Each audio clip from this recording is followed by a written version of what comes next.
Hello everyone, welcome back to my YouTube channel geographical lab. आज फिर से एक बर्थडे स्पेशल वीडियो लेकर हाजिर हूँ मैं। पिछला जो बर्थडे मनाया था हम लोग ने वो उसमें ईसी सैंपल का मनाया था, और आज हम लोग बहुत ही इम्पोर्टेंट, प्रोमिनेंट, बहुत ही famous geographer mister Paul Vidal de la Blache इनके बारे में डिस्कशन करेंगे। इनका आज बर्थडे है, जनवरी 22, 1845 को ये पैदा हुए थे। सो इस वीडियो के थ्रू हम इनको एक छोटी सी ट्रिब्यूट देंगे। इनकी लाइफस्टाइल, इनके कंट्रीब्यूशन, इनकी राइटिंग्स, इन सब के बारे में हम लोग डिटेल में देखेंगे कि इनकी लाइफ में क्या था और इन्होंने कैसे ज्योग्राफी सब्जेक्ट में इतना कंट्रीब्यूट किया। ये थॉट में भी पूछा जाता है और ह्यूमन ज्योग्राफी में भी इम्पॉर्टेंट टॉपिक है। प्लस इस पूरे लेक्चर का पीडीएफ आपको मेरे टेलीग्राम चैनल में मिल जाएगा, जिसका लिंक मैंने डिस्क्रिप्शन में दे दिया है। वहाँ से आप उसको क्लिक करके उस सारे वीडियोज़ के पीडीएफ को एक्सेस कर सकते हैं। So let's start with the main topic. सबसे पहले हम लोग विडाल डी लाब्लाश की लाइफ के बारे में देखते हैं। तो विडाल डी लाब्लाश की जो बर्थ है ये जनवरी 22, 1845 को हुई थी। कहाँ पर हुई थी? पेजना में। फ्रांस में एक जगह है पेजना, वहाँ पर विडाल डी लाब्लाश का जन्म हुआ था, बर्थ हुआ था। उसके बाद इन्होंने हिस्ट्री और ज्योग्राफी में ग्रेजुएशन किया 64 में। कहाँ पर? इकोल नॉर्मेल सुपीरियर, पेरिस में एक जगह है जो कि यूनिवर्सिटी ऑफ सॉर्बन जो कि पेरिस में है, उसमें इंस्टीट्यूट ऑफ ज्योग्राफी है, उससे एसोसिएटेड है। उसके बाद इन्होंने ग्रेजुएशन के बाद फ्रेंच स्कूल ऑफ एथेंस में टीचर बने, और 1872 में ये फ्रांस वापस आए अपनी डॉक्टरल रिसर्च यानी पीएचडी करने के लिए। हिस्ट्री में इन्होंने डॉक्टरेट किया 1872 में। उसके बाद यूनिवर्सिटी ऑफ नैन्सी 1872 से 1877 में ये पढ़ाने लगे ज्योग्राफी। 5 साल यूनिवर्सिटी ऑफ नैन्सी में पढ़ाने के बाद ये गॉल नॉर्मेल सुपीरियर पेरिस में, जहाँ से इन्होंने ग्रेजुएशन किया था, वहीं पर प्रोफेसर ऑफ ज्योग्राफी बन गए। उसके बाद 1898 में इन्होंने सॉर्बन यूनिवर्सिटी जो कि पेरिस में है, इसमें चेयर ऑफ ज्योग्राफी को एक्सेप्ट किया, और 1918 जब तक उनकी डेथ नहीं होगी तब तक वो इस पोस्ट पर पोस्टेड रहे थे। और विडाल डी लाब्लाश पहले ऐसे ज्योग्राफर थे जो कि चेयर ऑफ ज्योग्राफी के लिए अपॉइंटेड किए गए थे यूनिवर्सिटी ऑफ सॉर्बन में। ये बहुत बड़ी बात थी उस टाइम के लिए। और फाइनली अप्रैल 5, 1918 टैम्ब्रे सुरमेर में, ये भी एक फ्रांस में एक जगह है, अप्रैल 5, 1918 में इनकी सडन डेथ हो गई, सडन मृत्यु हो गई, जिसकी वजह से जो ये अपना क्लासिक वर्क लिख रहे थे उस टाइम वो कंप्लीट नहीं कर पाए थे। इसके बारे में हम लोग अभी आगे डिस्कशन करेंगे डिटेल में। ये तो हमने डिस्कस किया विडाल डी लाब्लाश की लाइफ के बारे में। अब हम लोग विडाल डी लाब्लाश की राइटिंग्स के बारे में बात करेंगे। विडाल डी लाब्लाश एक बहुत ही एमिनेंट राइटर थे। इन्होंने बहुत सारी मास्टरपीस बुक्स लिखी थी। उसमें से कुछ बुक्स का नाम यहाँ पर लिखा हुआ है, जैसे स्टेट एट नेशन डी Europe, atlas of geography and history, टेबुला ले डा ज्योग्राफी डे ला फ्रांस, और ला फ्रांस डे ला एस्ट, जो लास्ट बुक थी इनकी जिसका नाम था प्रिंसिप्स डी ज्योग्राफी ह्यूमेन। साथ ही साथ विडाल डी लाब्लाश ने अपनी लाइफ में बहुत सारे जर्नल्स का पब्लिकेशन किया था। 1891 में एम डुबोइस, ये कॉलोनियल ज्योग्राफर थे, इनके कोलैबोरेशन में इन्होंने एक नया पीरियोडिकल फाइंड किया जिसका नाम था एनाल्स डी ज्योग्राफी। ये बहुत ही इंपॉर्टेंट है, बहुत पूछा जाता है ये। और इस पीरियोडिकल में वो होती है जो एक पर्टिकुलर पीरियड पे पब्लिश की जाती है। मान लीजिए हर महीने या क्वार्टरली या हाफ ईयरली, इस बेसिस पे, रेगुलर बेसिस पे पब्लिश करने वाली एक बुक। एंड बेसिकली ये जो पीरियोडिकल थी इसमें जर्नल्स हुआ करते थे जिसमें ज्योग्राफी से रिलेटेड नए आइडियाज़, नए कॉन्सेप्ट्स और नए मेथड्स को पब्लिश किया जाता था। उसके बाद विडाल डी लाब्लाश का जो सबसे इम्पोर्टेंट और सबसे मास्टरपीस वर्क था वो था प्रिंसिप्स डी ज्योग्राफी ह्यूमेन, जो कि पब्लिश तो हुई थी लेकिन उनकी डेथ के बाद, ओके, जब वो किताब लिख रहे थे उसी टाइम पीरियड में इनकी सडन डेथ हो गई थी 1918 में। उसके बाद 1921 में ये बुक पब्लिश की गई थी, और ये जो बुक पब्लिश की गई थी ये इमैनुअल डी मार्टोन इन्होंने पब्लिश की थी। ये भी एक बहुत प्रोमिनेंट फ्रेंच ज्योग्राफर है। ये विडाल डी लाब्लाश के कोलीग, इनके प्यूपिल यानी स्टूडेंट, और साथ ही साथ इनके सन इन लॉ भी थे, मतलब ये इनके दामाद भी थे। लेटर ऑन 1926 में इस बुक का ट्रांसलेशन इंग्लिश में किया गया प्रिंसिपल्स ऑफ ह्यूमन ज्योग्राफी के नाम से, और इस बुक के बारे में डिटेल में हम लोग डिस्कशन करेंगे इस वीडियो के एंड में। And don't confuse this book with Huntington's book. Huntington ने भी सेम नाम से बुक पब्लिश की थी, principles of human geography, and Vidal de la Blache ने भी सेम नाम से बुक पब्लिश की थी। Okay, now we will study about the contributions of Vidal de la Blache. इन्होंने बहुत सारे फंडामेंटल कॉन्सेप्ट्स और प्रिंसिपल्स मॉडर्न ह्यूमन ज्योग्राफी में रखे थे जो बहुत ही इंपॉर्टेंट साबित हुए, और एक milestones in modern human geography इनको हम मानते हैं। तो सबसे पहला इनका कंट्रीब्यूशन था, इन्होंने कॉन्सेप्ट ऑफ पॉसिबिलिज्म को आगे बढ़ाया। पॉसिबिलिज्म वर्ड जो है ये हालांकि लूसियन फेब्रे, ये भी एक फ्रेंच ज्योग्राफर थे, जिन्होंने कॉइन किया था, बहुत इंपॉर्टेंट है। लेकिन विडाल डी लाब्लाश को real father of French school या पॉसिबिलिज्म बोला जाता है, बिकॉज विडाल डी लाब्लाश ने ही इसको पुट फॉरवर्ड किया, इसको इस पे स्टडी किया और इस पे वेरियस आर्टिकल्स और जर्नल्स पब्लिश किए। और पॉसिबिलिज्म की फिलॉसफी ये कहती है कि जो नेचर है वो ह्यूमंस को रेंज ऑफ पॉसिबिलिटीज़ प्रोवाइड करती है, और ये मैन की चॉइस है कि वो उन पॉसिबिलिटीज़ को कैसे रिएक्ट करता है और उन पे कैसे एक्टिविटीज़ अपनी करता है। तो ये सेंट्रल कॉन्सेप्ट था पॉसिबिलिज्म का। ब्लाश ने ये एक स्टेटमेंट भी दिया, nature sets limits and offers possibilities for human settlement, but the way man reacts और adjusts to these condition depend on his own traditional way of life. ये जो मैंने बताया, जैसे मैन रिएक्ट करता है वो उसके लाइफ स्टाइल, वो कैसे रह रहा है, उसका ट्रेडिशनल वे, उसका कल्चर क्या है, उस पर डिपेंड करता है जो पॉसिबिलिटीज़ नेचर ने प्रोवाइड की हैं। ये जो पॉसिबिलिज्म है इसके बारे में डिटेल में डिस्कशन मैंने स्कूल्स ऑफ ह्यूमन ज्योग्राफी वाले वीडियो में किया है। इसका आप लिंक ऊपर आई बटन या नीचे डिस्क्रिप्शन से ले सकते हैं। According to Blache, man is both active and passive agent, लेकिन जो ब्लैश थे ये ज़्यादा कंसर्न थे जोग्राफिक एजेंट के, कि man as a geographic agent, जो कि मैन जो है फिजिकल इन्वायरमेंट को अपनी नीड्स के अकॉर्डिंग डिफाई करता है।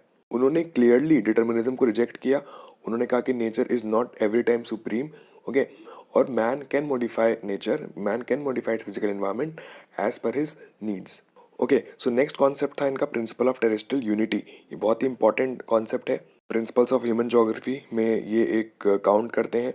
सो विडाल डी लाब्लाश ने अपनी बुक प्रिंसिप्स डी ज्योग्राफी ह्यूमन में टेरेस्ट्रियल यूनिटी का कॉन्सेप्ट रखा था, जिसमें वो ये बोलते हैं कि जितने भी फैक्टर्स अर्थ सरफेस पे ऑपरेट कर रहे हैं वो सारे आपस में इंटरलिंक्ड हैं, ओके। और फिर ये भी बोलते हैं विडाल डी लाब्लाश कि understanding the power of environment, its different forms and differences, and examining environments opportunities for a human being to develop cultural landscape. कि वो ये बोलते हैं कि जो पावर ऑफ एनवायरनमेंट है, जो नेचर है, वो different forms and different environmental opportunities देता है, पॉसिबिलिटीज़ देता है, और उसका इतने सारे फॉर्म्स और डिफरेंसेस देने का ये मकसद है, ये टेस्ट करना कि कैसे ह्यूमन बीइंग उस पर्टिकुलर पॉसिबिलिटी पे रिएक्ट करते हैं और उस पर्टिकुलर पॉसिबिलिटी पे, उस पर्टिकुलर अपॉर्चुनिटी पे कैसे वो कल्चरल लैंडस्केप क्रिएट करते हैं। सो ये कॉन्सेप्ट दिया था विडाल डी लाब्लाश ने प्रिंसिपल ऑफ टेरेस्ट्रियल यूनिटी में कि सारे प्रोसेसेस जो अर्थ सरफेस पे हो रहे हैं वो सब इंटरलिंक्ड है। उसके बाद उन्होंने जो थर्ड कॉन्सेप्ट दिया था, that was concept of page. यहाँ पर पे करना मतलब खर्च करना या पैसे देना, उसका मतलब मत समझिएगा। पेज एकदम डिफरेंट कॉन्सेप्ट है यहाँ पर। ओके, सो विडाल डी लाब्लाश का जो स्टडी अप्रोच था, जो जोग्राफिकल स्टडी अप्रोच था, वो फ्रांस तक ज़्यादा सीमित था। उन्होंने फ्रांस में बहुत सारी स्टडी की थी, रूरल, स्पेशली रूरल फ्रांस की, ओके।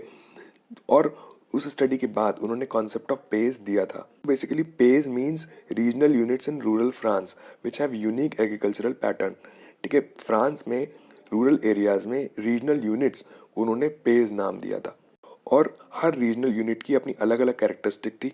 मान लीजिए किसी एक रीजनल यूनिट पे अलग टाइप ऑफ इकोनॉमिक एक्टिविटी हो रही है, किसी अलग रूरल पे कोई दूसरी टाइप ऑफ इकोनॉमिक एक्टिविटी हो रही है, वहाँ पर दूसरा सॉइल टाइप मिल रहा है। जैसा कि इसमें लिखा है कि each pay have a unique agricultural patterns developed due to specific soil, water supply, economic speciality and people's demand from surrounding cities. France की स्टडी करते टाइम उन्होंने ये भी बोला कि जो पेज हैं, पेज में जितना भी एग्रीकल्चरल डिफरेंसेस हैं, एग्रीकल्चरल यूनिकनेस है, वो कम नहीं हुई, बल्कि उसके ऑपोजिट जो फ्रांस में ट्रेड है, ओके, उसने एग्रीकल्चरल सेक्टर को फ्रांस में एकदम डिस्टिंक्ट रूप से बढ़ावा दिया या बढ़ोतरी करवाई। Each pays had unique settlement pattern, compact और scattered. The uniqueness of pays maintained over generation with specific interaction between the man environment relationship. जो पे की या एक रीजन की जो यूनिकनेस थी वो जनरेशन्स तक मेंटेन रखी गई, बिकॉज जो मैन एनवायरमेंट रिलेशनशिप है वो, और interaction due to man environment relationship है, वो जनरेशन टू जनरेशन वाइज लगभग सेम ही रहता है, because culture is transferable, culture generation to generation transfer होता रहता है, and so as the cultural landscape remains the same. उसके बाद नेक्स्ट कॉन्सेप्ट है concept of John D Y.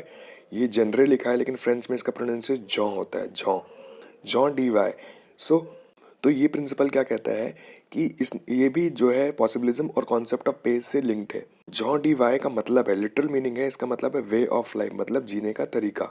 उन्होंने ये बताया कि पॉसिबिलिज्म का कॉन्सेप्ट में उन्होंने बताया कि जैसे मैन रिएक्ट करता है इन्वायरमेंट को, इन्वायरमेंट की पॉसिबिलिटीज़ को, वो उसके जॉन डी वाई पे डिपेंड करता है। मतलब ह्यूमन का जो रिएक्शन है फिजिकल इन्वायरमेंट की पॉसिबिलिटीज़ पर, वो उसकी लाइफस्टाइल या वे ऑफ लाइफ पर डिपेंड करता है।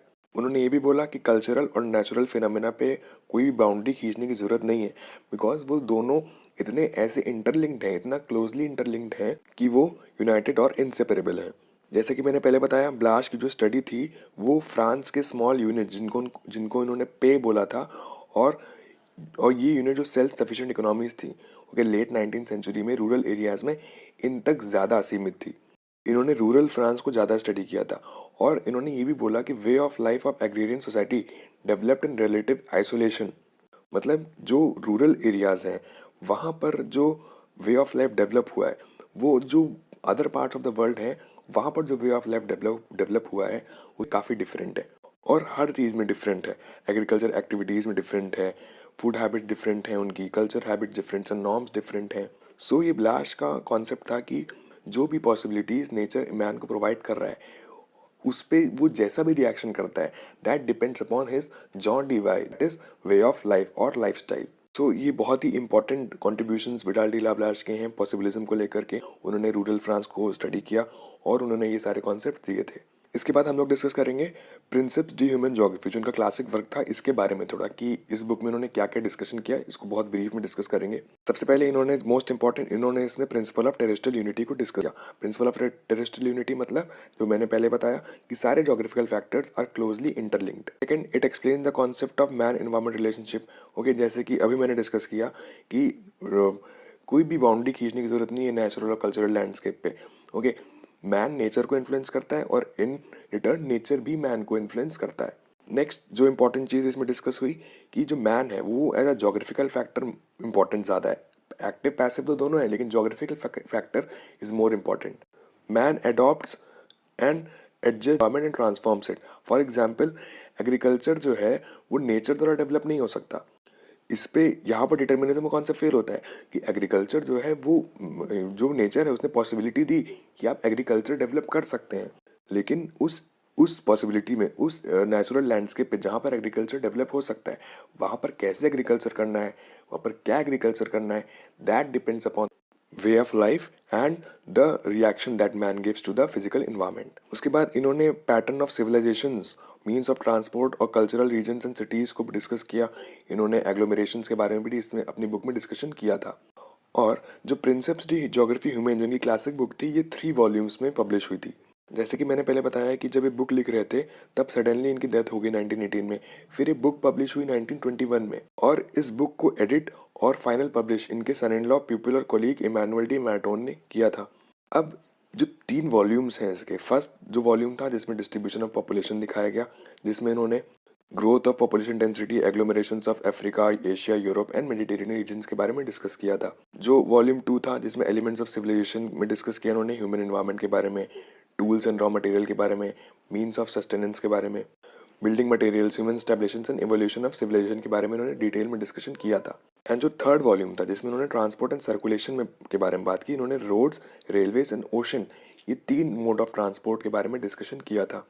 अब प्रॉब्लम क्या हुई थी, जब इनकी डेथ हुई तब जो इनका वॉल्यूम 1 था डिस्ट्रीब्यूशन ऑफ पॉपुलेशन, ये एकदम ऑलमोस्ट कंप्लीट था। ओके, लेकिन जो इनका वॉल्यूम 2 एंड वॉल्यूम 3 था, elements and civilisation and transport and circulation, ये जो था, ये दोनों वॉल्यूम्स ये पार्टली कंप्लीट थे या फ्रैगमेंट्स में कंप्लीट थे, जिसकी मैन्युस्क्रिप्ट्स पूरी कंप्लीट नहीं थी।